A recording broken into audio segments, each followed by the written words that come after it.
घेऊन जायला तू याला घेऊन आलायस? हो हो, तुझ्या नाशासाठीच घेऊन आलोय. माझ्या नाशासाठी? वा रे वा, नारदा, कपट्या, काळा तोंड्या, पांढऱ्या पायाच्या. काळा तोंड कोणाचा आहे हे सर्वजण पाहतात, सांगायची गरज नाही.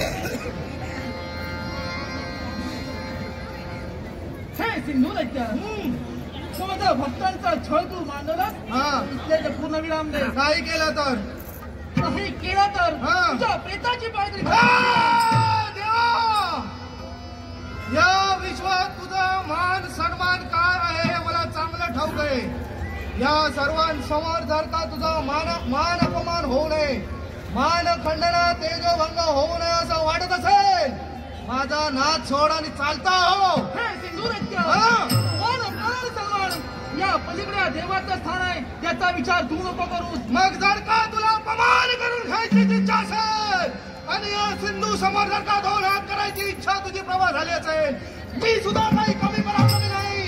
तुझ्या देवाचा दान वाटावल्याशिवाय हा सिंधू दैत्य स्वस्त बसणारा नव्हे. कल्पनेच्या वातावरणात मुक्तपणे संचार करण्याचा प्रयत्न माझ्या भक्तांचा कैवार घेऊन तू उतरलाय. मागं जाण्यासाठी नव्हे. देवा, भ्रामक कल्पनेच्या वातावरणात मी कधीच वावरत नसतो. आतापर्यंत जे ज्या ठरविले, जे ज्या गोष्टीसाठी पावलं उचलली, ती सिद्ध करण्यासाठी मी एक पावली तयार झालाय. ही माझी भ्रामक कल्पना नव्हे, हे माझं षडयंत्र आहे. आणि या सिंधू दैत्याच्या षडयंत्रात जर का देवा तुला मी अजूनही सामोपचाराच्या बोलाने सांगतोय, माझ्या षडयंत्रामध्ये सामील होऊ नकोस. नाही पेक्षा तुम्हा देवतांना सोडणार नाही. याची चिंता तू नको करूस. जे पाऊल तू उचललायस अधोगतीकडे जाणार आहे. तुझा नाशा शेवट लक्षात ठेव. माझी प्रगती किंवा अधोगती याचे दाखले मी तुझ्याजवळ मागितलेले नाही. मी कोण करतोय काय याचा सांप्रत विचार करून प्रत्येक पाऊल मी उचलतोय. जर का ही व्यक्ती तू सांगतोयस मला माझा मार्ग अधोगतीकडे जाणार आहे, चालेल. अधोगती मी स्वीकारून प्रगतीकडे मी वाटचाल करेन, पण तुला आणि यांना सोडणार नाही. एवढं जर का हत्या नाही गेले असतील, आज तुझ्या भक्तांसाठी तुझ्या प्रेताची पायघडी घालील. त्याच वेळी जर का माझ्या प्रेताची पायघडी करण्यासाठी तुझ्या सुचलेले दोन्ही चरण तुझ्या धडापासून वेगळे केल्याशिवाय हा सिंधू दैत्य सत्य बसणार नव्हे. चिंता करू नकोस, येणारी वेळ सांगेल होणार नाही ते.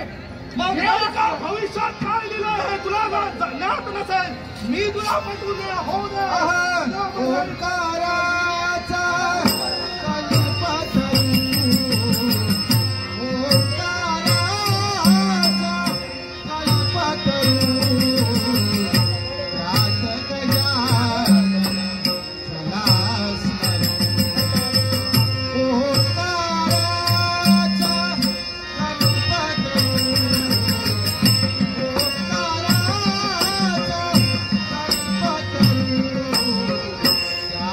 Yeah.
चिंता करू नकोस. कसं मुखांत मी जाणतो अरे सिंधू दैत्या हवा गेली शांताळून डोळे वटारून माझ्याजवळ बघतोय. असा मरणारा नाही तुम्हाला पोहोचविला.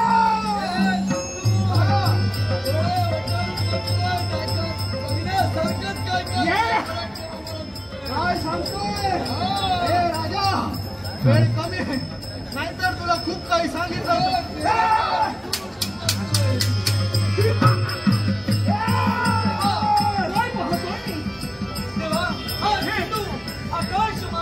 चिरसंधान करतोय.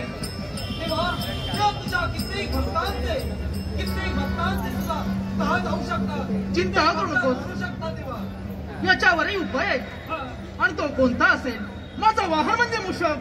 या मूषकावर आरूढ होऊन या सिंधुदैत्याचा नाश मी केव्हाही करू शकणार नाही. आणि म्हणूनच यासाठी माझा बंधू म्हणजे कार्तिकेय आणि त्याचं वाहन म्हणजे मयूरपक्षी होय. त्या मयूराच्या पृष्ठभागी आरूढ होऊन या सिंधुदैत्याचा नाश मी करणार आहे. आणि म्हणूनच यासाठी हा महादेव काय करतोय? कोण रे मयूरपक्षा? तसा असेल तसा करू म्हणतोय.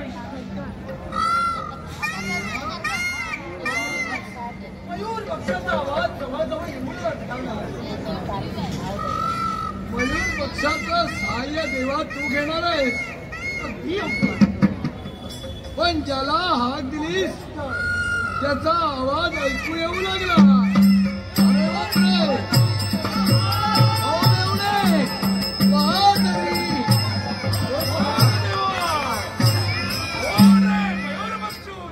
तसा असेल तसा रे देवा.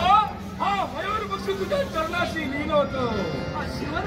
देवा असा एकाएकी हात देण्याचं कारण एकाच गोष्टीसाठी. सांग देवा. त्या सिंधू दैत्याच्या भक्तांचा छळ म्हणालाय. हा तो छळ थांबवण्यासाठी त्याच्या नाशासाठी तुझ्या पृष्ठभागी आरूढ होऊन या सिंधू दैत्याचा नाश मला करायचंय. देवा मग विलंब कशासाठी? तर ये म्हणतोय मी माझ्या पृष्ठभागी राहून त्या सिंधुदैत्याचा नाश कर.